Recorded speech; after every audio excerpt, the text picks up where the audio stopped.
Hi friends, ലാൽസീസ് world YouTube ചാനലിലേക്ക് എല്ലാവർക്കും സ്വാഗതം. ഇന്ന് ഞാൻ വാഴൂർ ഈസ്റ്റ് നിൽക്കുകയാണ്. 19-ാം മൈലിൽ, കോട്ടയം ജില്ലയിൽ 19-ാം മൈലിൽ നിൽക്കുകയാണ്. ഇവിടെ ഒരു കുരുമുളക് കൃഷി കാണിക്കാനായിട്ടാണ് വന്നിരിക്കുന്നത്. ഞാൻ പലയിടത്തും പല കൃഷികളും കണ്ടിട്ടുണ്ടെങ്കിൽ ഇതിൽ നിന്ന് ഒരു തീർത്തും വിഭിന്നമായ ഒരു കൃഷിയാണ് കുരുമുളക് വെച്ചിരിക്കുന്നത്. ഇത് ജോസഫ് മുളോപ്പറമ്പിൽ വാഴൂർ ഈസ്റ്റിലാണ്. അപ്പം നമുക്കിത് അദ്ദേഹത്തോട് തന്നെ ഇതിനെപ്പറ്റി കൂടുതൽ സംസാരിക്കാം. ഹലോ, നമസ്കാരം. നമസ്കാരം. എന്താ ഈ കുരുമുളകിലേക്ക് വരാൻ കാരണം? കുരുമുളക് എനിക്ക് പണ്ട് മുതലേ താല്പര്യമുള്ളൊരു കൃഷിയാണ്. ഒരു വ്യത്യസ്തമായ രീതിയിലൊന്ന് ചെയ്യുകയാണെങ്കിൽ നന്നായിരിക്കും. ഇസ്രായേൽ ടെക്നോളജി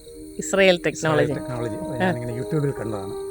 അപ്പോൾ അങ്ങനെ നോക്കിയപ്പോഴാണ് ഈ പൈപ്പ് കിട്ടി, സിമെന്റ് പൈപ്പ്. ഈ സിമെന്റ് പൈപ്പ് എവിടുന്നാ കിട്ടിയേ? സിമെന്റ് പൈപ്പ് പെരുമ്പാവൂരിൽ നിന്ന് ഒരാൾ ഇറക്കി തന്നതാണ്. പെരുമ്പാവൂർ. എന്ത് രൂപ ആയി കാണും? അത് ഒരെണ്ണത്തിന് 850 രൂപ വെച്ചായി. എത്ര? ഇത് 13 അടി പൊക്കം.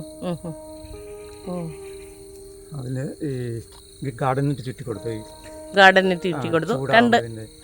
ഈ വേര് പിടുത്തം ശരിയാകാൻ വേണ്ടി. അപ്പം കഴിഞ്ഞ ജൂലൈ മാസത്തിൽ നട്ടതാണ്. ഒരു വർഷമായപ്പോഴത്തേനും ചാർജിട്ടു. കുരുമുളക് കായ്ച്ചു തുടങ്ങി. ഏതൊക്കെ ടൈപ്പാണ് നട്ടിരിക്കുന്നത്? ഇത് കുമ്പുക്കൽ ഇനം കുരുമുളക്. കുമ്പുക്കൽ ടൈപ്പ്.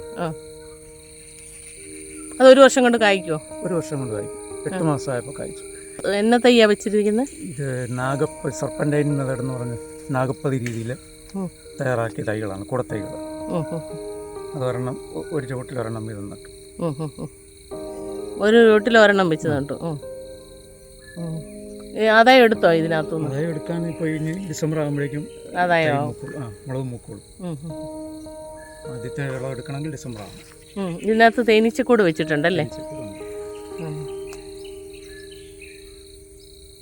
ഇതിനെപ്പറ്റി എന്ത് പറയുന്നു? ഈ കൃഷി ആൾക്കാർ തുടരുന്നത് ലാഭകരമാണോ? അതുകൊണ്ടുള്ള മെച്ചം എന്നാന്ന് ചോദിച്ചാൽ കൊടിക്കിടുന്ന വളം കൊടി തന്നെ വലിച്ചെടുക്കും. മരത്തിന് ചുവട്ടി നട്ടാൽ മരം കുറേ വളം വലിച്ചു. പിന്നെ ഇരം പിറക്കും. ഷെയ്ഡിന് നല്ല പണിക്കൂലി കൂടുതലാവും. ഇതാണെങ്കിൽ ഷെയ്ഡ് ഇറക്കേണ്ട ആവശ്യമേ വരുന്നില്ല. നമുക്ക് തന്നെ കൈ കൊണ്ട് പറിക്കുകയും ചെയ്യാം. സാമ്പത്തികമായ ലാഭം ഉണ്ടാവും അല്ലേ? പക്ഷെ ഇനിഷ്യൽ ചെലവ് കൂടുതലല്ലേ? ഇനിഷ്യൽ ഇൻവെസ്റ്റ്മെന്റ് കൂടുതലായിരിക്കും. എന്നാൽ പോലും ലാഭകരമാണെന്നാണ് എൻ്റെ അഭിപ്രായം. വേറെ കുരുമുളകുണ്ടോ? വേറെ വീടിൻ്റെ അവിടെ കുറേ കുരുമുളകുണ്ട്. ഇതേ മെത്തേഡ് തന്നെയാണോ? ഇതേ മെത്തേഡും ഉണ്ട്, അല്ലാതെ മരത്തിലുള്ളതുണ്ട്. ഉദാഹരണമായിട്ട് ഇത് ഇവിടെ തന്നെ മരത്തിൽ വെച്ചിരിക്കുന്നുണ്ട്. വളർച്ച കുറവാണ്.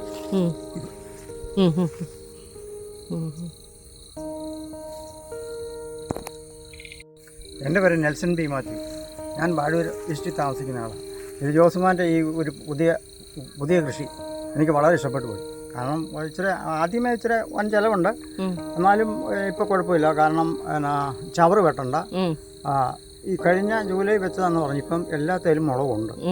അത് കണക്ക് എനിക്ക് കൃഷി ഉള്ളതാണ്. പക്ഷേ ഇത്രയും ഒറ്റ വർഷം കൊണ്ട് എനിക്ക് കൃഷി മുളക് ഉണ്ടായിട്ടില്ല. എങ്കിലും ഇതുപോലെ കൊടി കയറുന്നുണ്ട്, പക്ഷെ മുളക് ഉണ്ടാകുന്നില്ല. അതുകൊണ്ട് ഇത് ഒരു നല്ല ആശയമാണ്. ഇത് പലരും നടപ്പാക്കിയാൽ കൂടുതൽ കാശ് മുടക്കി ചെയ്താൽ കൊള്ളാം. എല്ലാവർക്കും ഇത് ചെയ്യാൻ പറ്റുകയില്ല. ചെയ്യാൻ പറ്റത്തില്ല, ബുദ്ധിമുട്ടുണ്ട്. ആദ്യത്തെ ചിലവ് ഓർക്കുമ്പോൾ എല്ലാവരും. ജോസിയേട്ടൻ്റെ ഈ തോട്ടത്തിലെ എല്ലാ ചെടികളും കായ്ച്ചു നിൽക്കുകയാണ്. ഒരു വർഷം കൊണ്ട് ഇത്രയേറെ ആദായമുണ്ടാകുന്നതിന് കാരണം ഒരുപക്ഷെ തണൽ ഇല്ല, സൂര്യപ്രകാശം നേരിട്ട് കിട്ടുന്നു എന്നുള്ളതും നന്നായി വളം കിട്ടുന്നു എന്നുള്ളതും കൊണ്ടായിരിക്കാം. നിങ്ങൾക്ക് എൻ്റെ വീഡിയോ ഇഷ്ടപ്പെട്ടെങ്കിൽ ലൈക്ക് ചെയ്യുക, ഷെയർ ചെയ്യുക, സബ്സ്ക്രൈബ് ചെയ്തിട്ടില്ലാത്തവർ സബ്സ്ക്രൈബ് ചെയ്യുക. വീണ്ടും ഒരു വീഡിയോയുമായി വരാമെന്ന പ്രതീക്ഷയോടെ നിർത്തട്ടെ. Thank you.